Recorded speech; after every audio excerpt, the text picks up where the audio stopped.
E até mesmo essa coisa aí da predestinação, de certa forma, volta. Você vai entender daqui a pouco, né, a gente vai explicar isso. No próprio escrito de São Luís, depois ele lidou com isso, é claro, combatendo esse erro da predestinação. Bom, então deu para entender o contexto que São Luís vivia lá na França, qual era o problema, a principal heresia daquela época, e olha que depois ainda veio a Revolução Francesa. Aí ele viajou à França, em muitas cidades, pregando o Evangelho, a doutrina da Igreja Católica, mas a devoção à Santíssima Virgem já estava presente nessa época, né, Padre Guido? Exato. E acabou escrevendo este livro com o título que ele mesmo deu de Tratado da Verdadeira Devoção. Então, aquilo que o pastor está colocando é algo extremamente interessante. Aliás, o calvinismo diz, por meio de Sproul, Piper, por meio de tantos outros teólogos calvinistas, que Deus decretou a queda, no sentido de que ele não somente a previu, mas a tornou certa. Eu não tenho como, em termos lógicos e coerentes, deixar de ver Deus, o Deus retratado no calvinismo, como sendo autor do mal e do pecado. Que eu gostei muito da homenagem, tá certo? Eu até gostaria de ter toda essa capacidade de criar o martinismo, seria uma honra.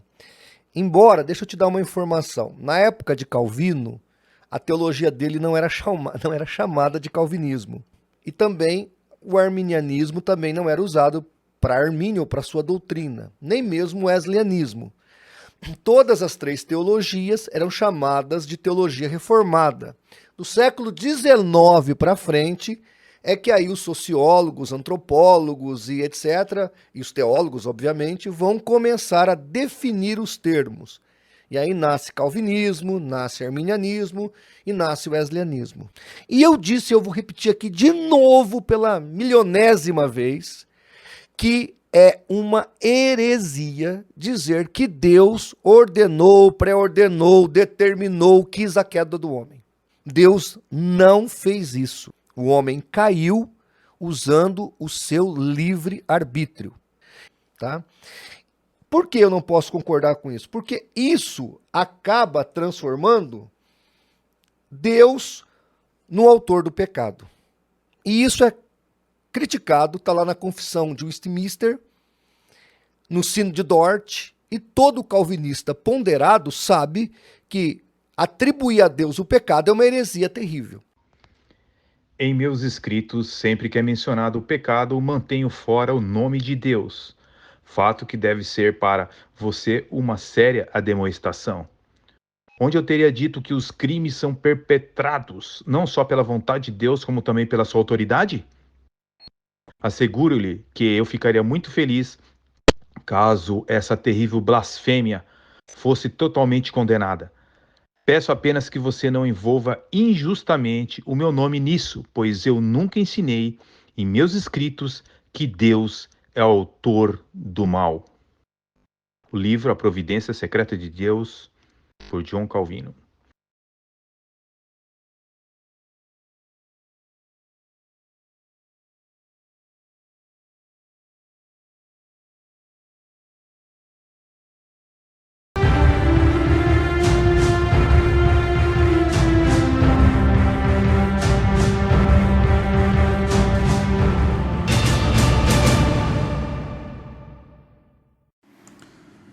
Quando nós afirmamos no calvinismo que Deus ele não é o autor do mal e do pecado, é importante fazermos uma distinção cuidadosa entre aquilo que é chamado de mal de pena, ou mal natural, e o mal de culpa, ou o mal pecaminoso, o mal moral. O mal de pena, esse mal natural, que é aquele mal de penalidade, ele se refere a um mal que é uma punição que ela é uma consequência justa do pecado. Então esse mal, ele inclui as calamidades, os sofrimentos, os desastres naturais. Eles são expressões da justiça de Deus em resposta ao pecado da humanidade. E a Escritura, ela é clara ao atribuir ao próprio Deus a autoria desse tipo de mal, prestem bem atenção, do mal de culpa, de penalidade, que não pode ser confundido com o mal pecaminoso. Lá em Isaías 45, versículo 7, a Escritura diz: Eu formo a luz e crio as trevas. Faço a paz e crio o mal. Eu, o Senhor, faço todas estas coisas. Então, o termo mal aqui, ele se refere no contexto de mal natural ou de pena. Calamidades, juízos de Deus, a justiça de Deus, que vai infligir sobre os pecadores ou sobre a criação algo que é tão somente o resultado da própria queda, da queda dos seres humanos, a queda da humanidade. Então, nós precisamos entender que Deus, sendo todo justo, sendo santo, e Ele sim é o único que ele tem condições epistêmicas, e dentro dessas características de justiça e de santidade, Ele pode sim punir o pecado com esse tipo de mal. Então Ele, nesse sentido, Deus é a causa direta desses juízos, uma vez que são expressões de uma justiça retributiva. Então, nesse sentido, o mal de pena ele é legítimo, ele é justo, porque ele corresponde a uma resposta divina diretamente ao pecado. Então, não tem como dizer que há injustiça em Deus ao infligir esse tipo de mal, porque o homem, ele mesmo que é a causa de sua rebelião, ele é merecedor das consequências da sua transgressão. Então, isso é muito importante definir. Deus ele usa instrumentos para executar os seus juízos. Então, Deus ele pode executar juízo, que é o mal de pena? Sim. E às vezes o pecado ele pode ocorrer entre os seres humanos, tá? em guerras, mas Deus ele faz o quê? Ele usa o pecado já existente no homem. Veja bem essa definição.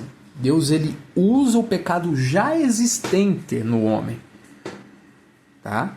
Mas ele não cria o pecado. E aí é onde nós precisamos entender a diferença em relação ao mal de culpa, que é o mal moral, e o pecado. O mal de culpa ele se refere às ações pecaminosas, a esse mal da moralidade. Ele é contrário à santidade de Deus. Então esse tipo de mal ele não tem a origem em Deus, mas sim na própria criatura.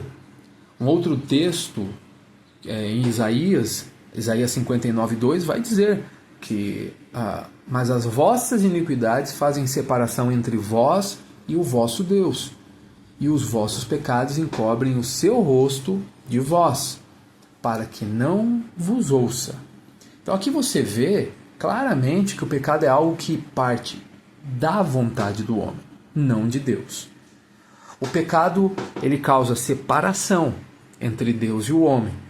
E Deus ele não pode ser o autor de algo que é contrário à sua própria natureza.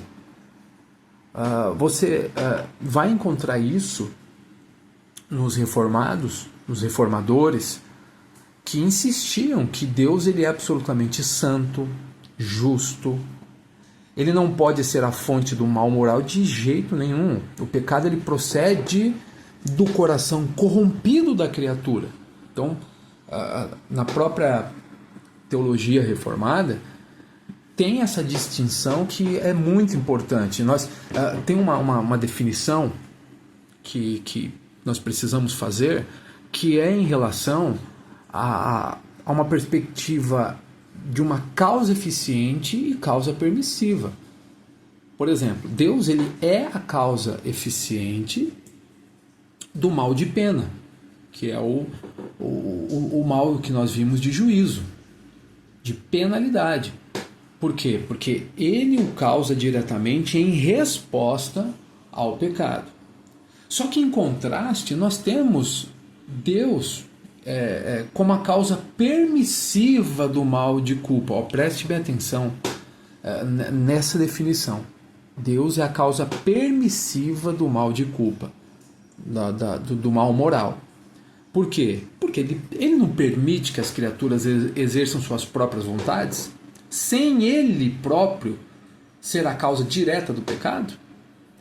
Então, desse modo, tem como conciliar um Deus que pode decretar que o pecado ocorra dentro dos seus propósitos soberanos, mas ele o faz permitindo que o homem, por sua própria depravação, cometa o pecado.